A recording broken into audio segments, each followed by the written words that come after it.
We banking to the left and we're gonna mosey on around and end up down in Accra at the airport.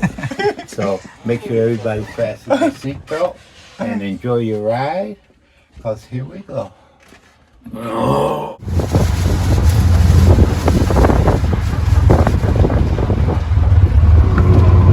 you go, there's the sign, right there.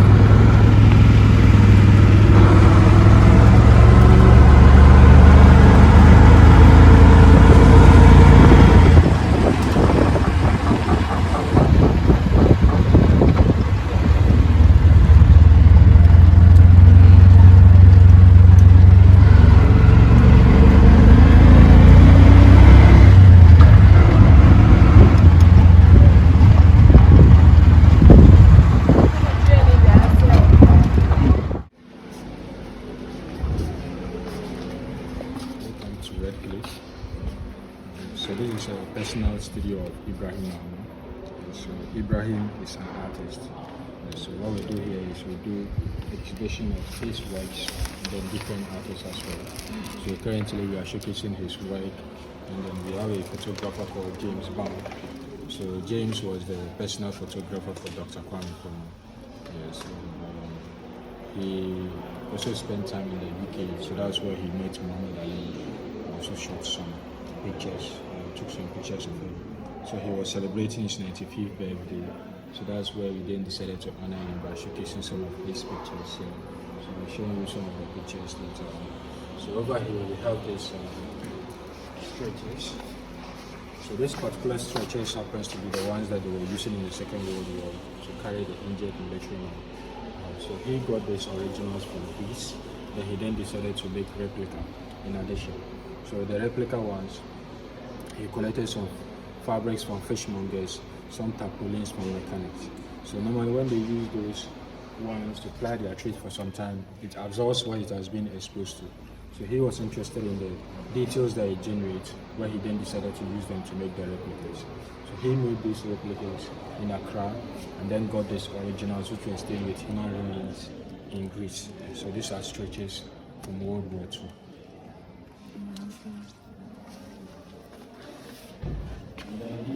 So this one has to do with shoemaker boxes, the cobbler boxes. So what happens is Ibrahim collected over 4,000 pieces. So the artist name is Ibrahim Mahama. So he collected about 4,000 pieces of these boxes from individual shoemakers in the Zondu community, where he then commissioned some of them to be made. So they were making some of these boxes in a paint company called Gihok. So Gihok was a paint division under Dr. Kwame Nkrumah, but now it's a distillery in Tema.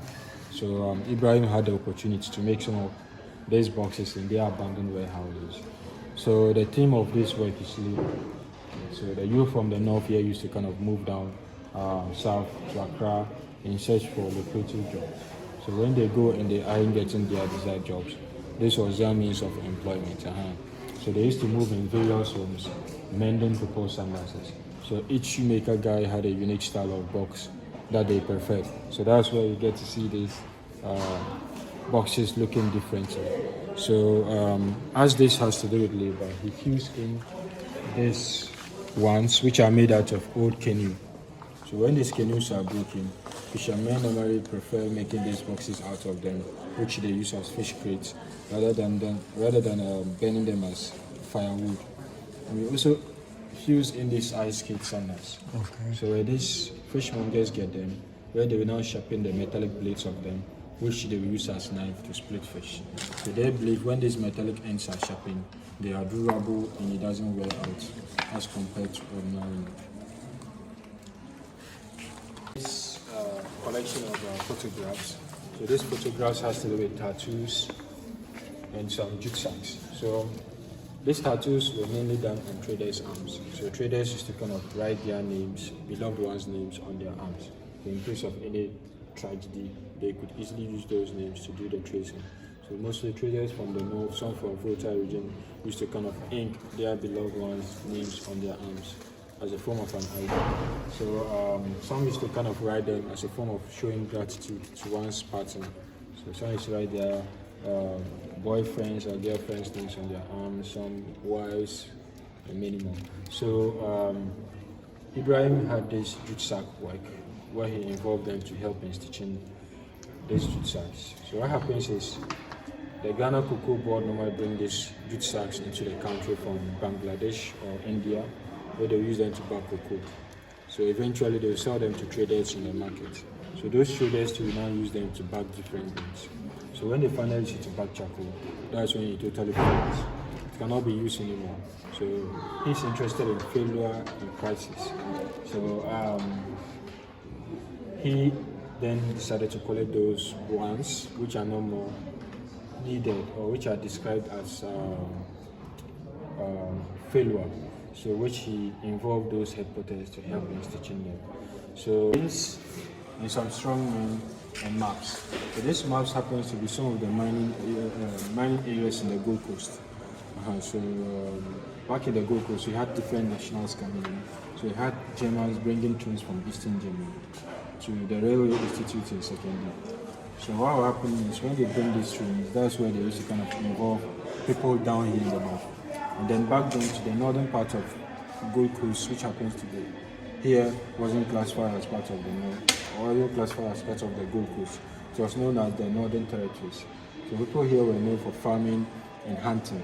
So they had this physical presence, which they needed at the Railway Institute. So people here were engaged in doing that labor work, but the trains that they were working on, none of them have ever been to the North here. So it's more like their labor were left behind. So Ibrahim then decided to go to Secondary to get some of the trains down here. So he bringing the trains here as well as he's bringing the labor works or their efforts, so that the present generation or the generation coming to can also benefit from it. So this work is currently on exhibit in Italy, in the US, and also in Scotland. So he decided to leave a piece here. So on a normal day, this would be framed in a glass, but he wants people to feel the raw nature of the work, which they can actually relate. You see the pencil strokes and different details in the work, which also represent the tour that those men went through just to get the railway line work. So this is some of his works. So this company, Agri, is an Italian petroleum company from Italy. So when they were new into the Ghanaian market in the 70s, they needed some patronage. So that's where they had James to take some pictures for some advertisement. So he took some of them at the petroleum station where some of the activities were being carried on, and also used one of the fuel attendants as a model to feature in most of the pictures that you see here. So his brother used to be a locomotive driver. So that's where he had the opportunity to actually take these pictures at the Railway Institute. And this was his personal car back in the 70s. Okay. So he used to drive this around anytime he wanted to make certain things happen. So almost all the trains that you see here are no more. They are being scrapped, washing away the history of those trains. The GTP, the Hollandese. So this work he created it during the COVID year back in 2022, which he showcased it in an arts festival in China, and also he featured it in one of his works in Manchester, which was titled Parliament of Ghosts. So this one he traced back the history of the Hollandese print, which is from the Dutch, where they also kind of drove inspiration from the Indonesian print in the 19th century.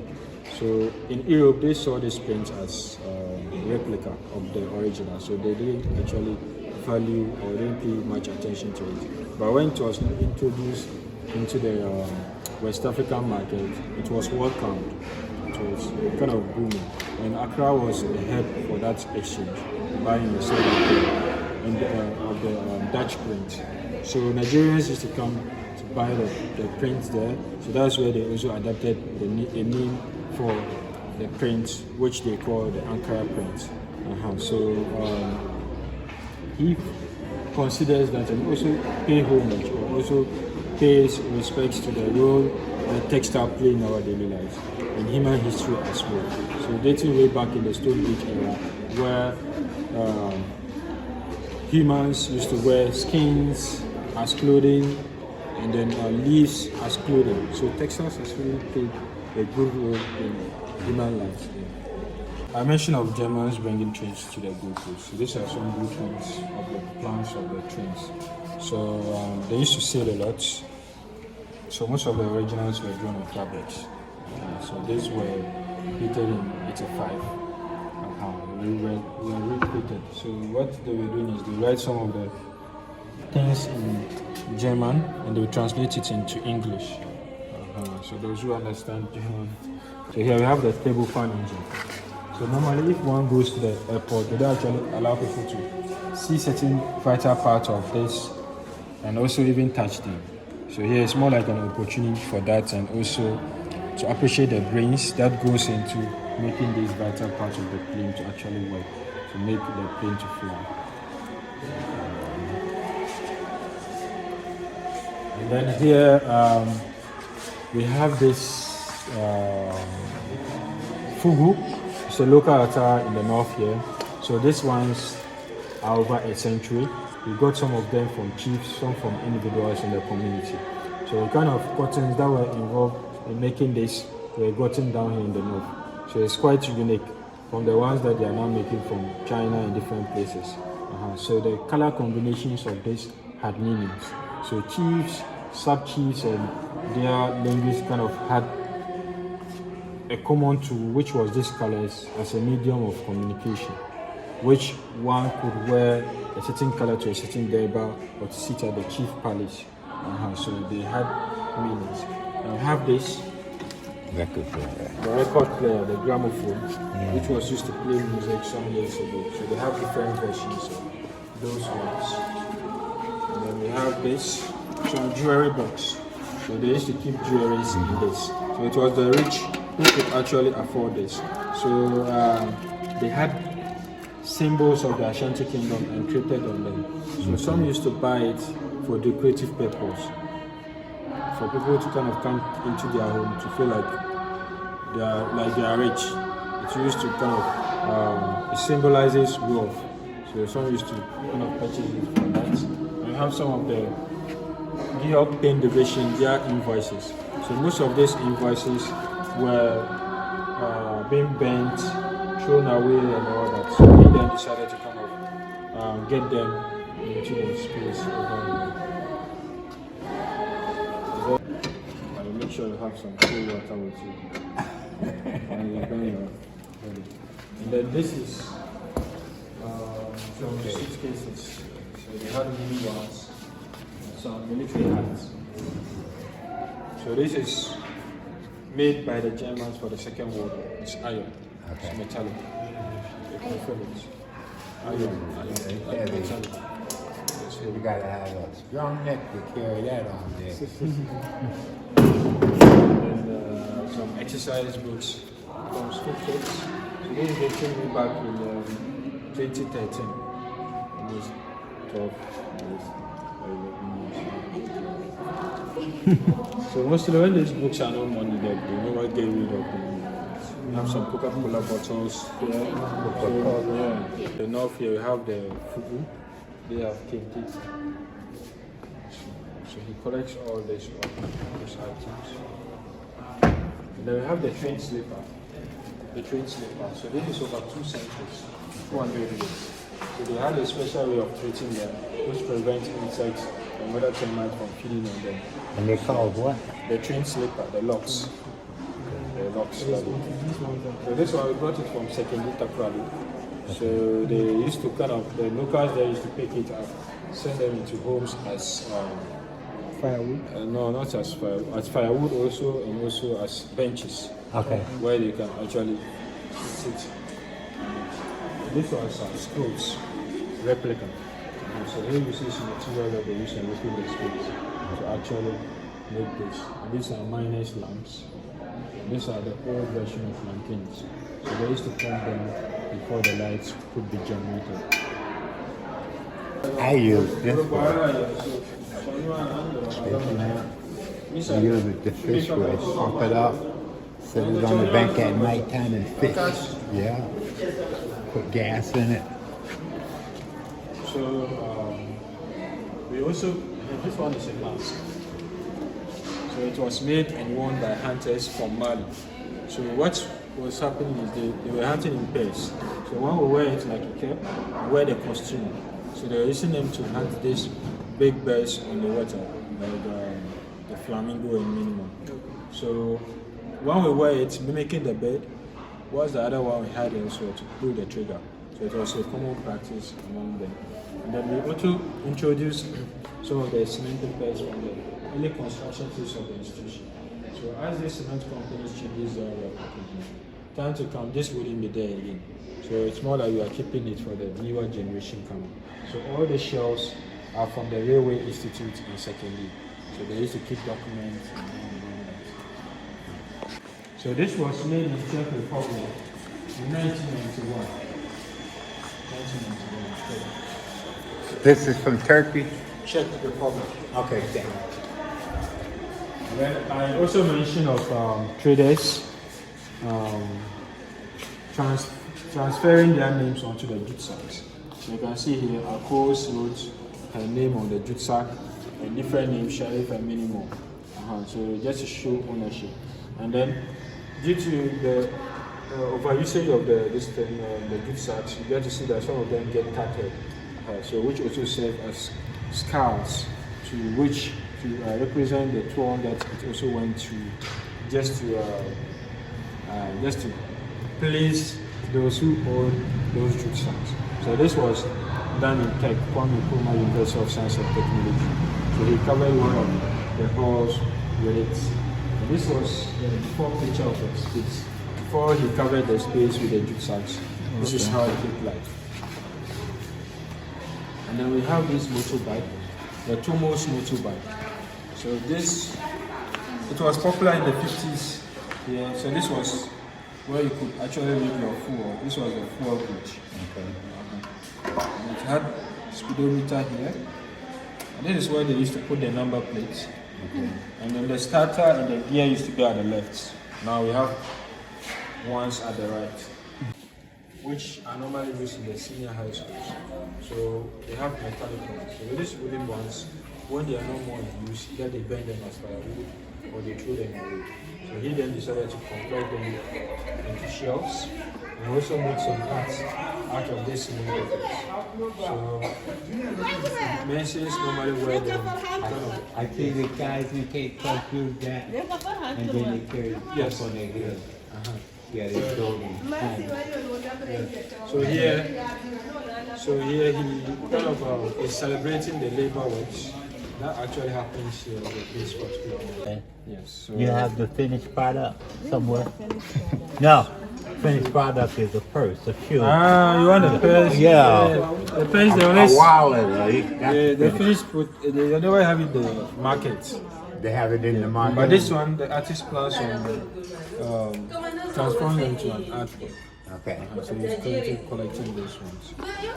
That you just hang on the wall Yeah, this one you can hang on the wall as a decorative piece. and tell a lie about it. I went out in the village and killed him.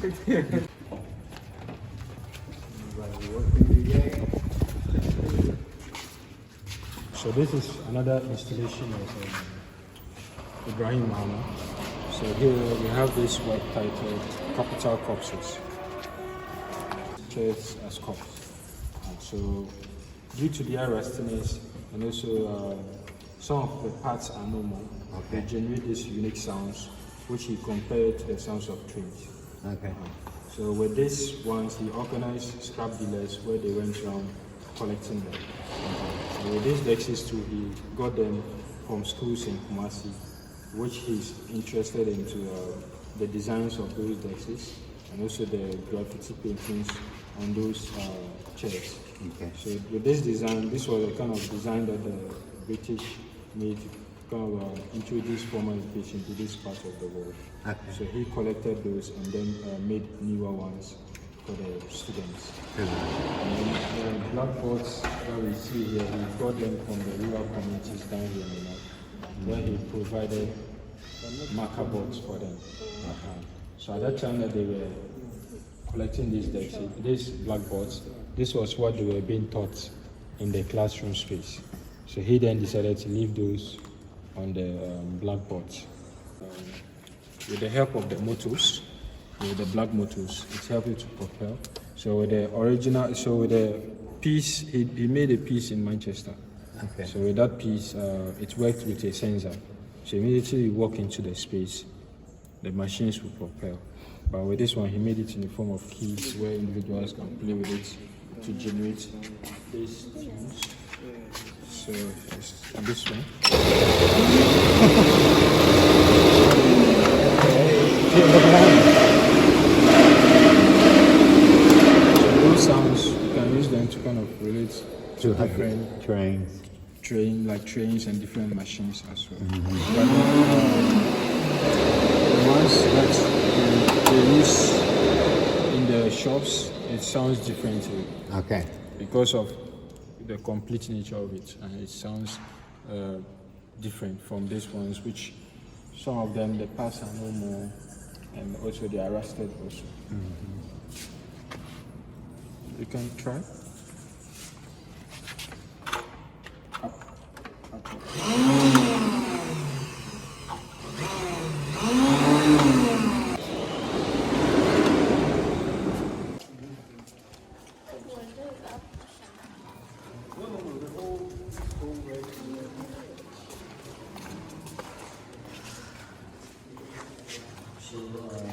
This is another way. Yeah, you can see. You are tired. As you can see. So this is another record from an artist called Jojo Abdallah. So he stays in the psychiatric home of Accra. So he stays where? In the psychiatric home in Accra. So he kind of have this relapse. Even though he's in this machine, he doesn't allow it to kind of render his talent. So he likes to draw, he likes to paint.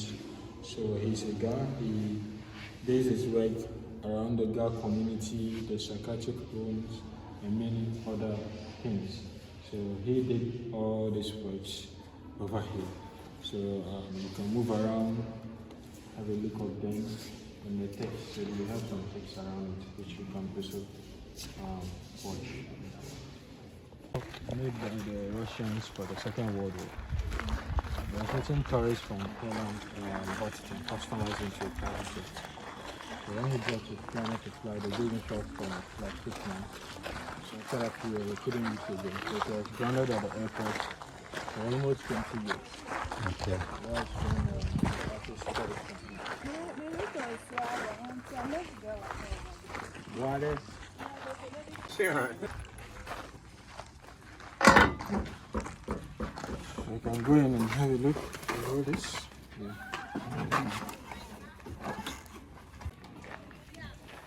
Oh, the pilots ain't here. I might as well drive it, man. Yeah.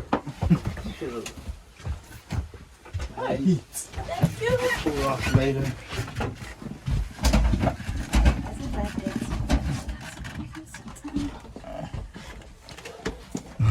So we banking to the left and we're gonna mosey on around and end up down in Accra at the airport. So make sure everybody fastens their seatbelt and enjoy your ride, cause here we go. You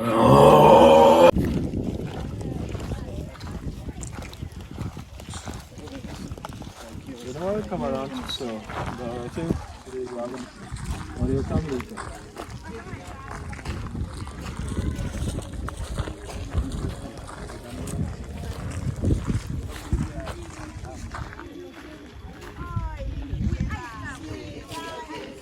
You from Tamale?